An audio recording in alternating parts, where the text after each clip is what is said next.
رب ذوالجلال کے بابرکت نام سے آغاز کرتا ہوں اس دعا کے ساتھ کہ وہ آپ سب کو ہمیشہ اپنے فضل و کرم کی چھاؤں میں رکھے، نفس و شیطان کے شر سے ہمیشہ اپنی حفظ و امان میں رکھے۔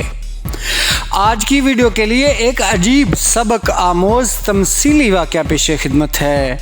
امید ہے آپ کو بہت پسند آئے گا۔ آپ کی سماعتوں کے نام کرتا ہوں۔ علماء اخلاق ایک تمثیلی واقعہ بیان کرتے ہوئے فرماتے ہیں کہ ایک دن شیطان نے اپنے تمام وسائل اور ہتھیار بیچنے کا فیصلہ کیا اور اعلان کر دیا۔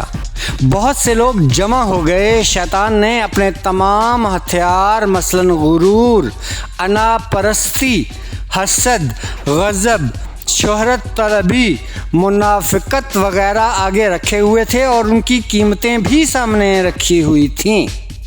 لوگ اپنی پسند کے ہتھیار دیکھ رہے تھے۔ ایک شخص نے ایک بہت ہی پرانی اور بہت زیادہ استعمال شدہ چیز دیکھی تو شیطان سے پوچھا کہ یہ کیا ہے؟ شیطان نے جواب دیا، یہ نا امیدی ہے۔ تو اس شخص نے پوچھا کہ یہ تو ہے بھی بہت گھسی پٹی اور بہت پرانی، اور تم نے اس کی قیمت بھی بہت زیادہ لگا رکھی ہے۔ شیطان نے پر اصرار لہجے میں جواب دیا کہ یہی تو سب سے مؤثر اور کام کرنے والا ہتھیار ہے۔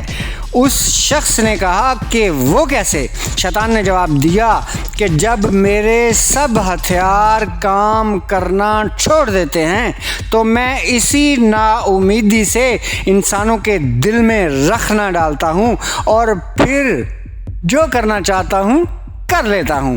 اور یہ ہتھیار پرانا اس لیے ہے کہ اس کو میں نے ہر اس انسان پہ آزمایا جہاں میرے تمام ہتھیار ناکام ہوئے، اور شروع سے لے کر آج تک جو بھی اس کا شکار ہوا شکست کھا گیا۔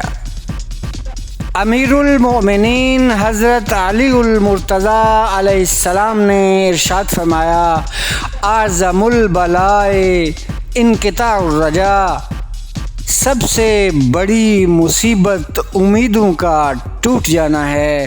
اور پھر یہ قرآن پاک کے حکم کے بھی خلاف ہے، کیونکہ اللہ پاک قرآن پاک میں ارشاد فرماتے ہیں، لا تقنطوا من رحمت اللہ۔ تو دعا ہے کہ اللہ کریم ہم سب کو عمل کرنے کی اور شیطانی ہتھ کنڈوں سے بچنے کی توفیق عطا فرمائے۔ تو کسی اور بہت خوبصورت بات کے ساتھ جلد حاضر خدمت ہوں گا۔ آج کے لیے اجازت دیجیے۔ اللہ نگہبان۔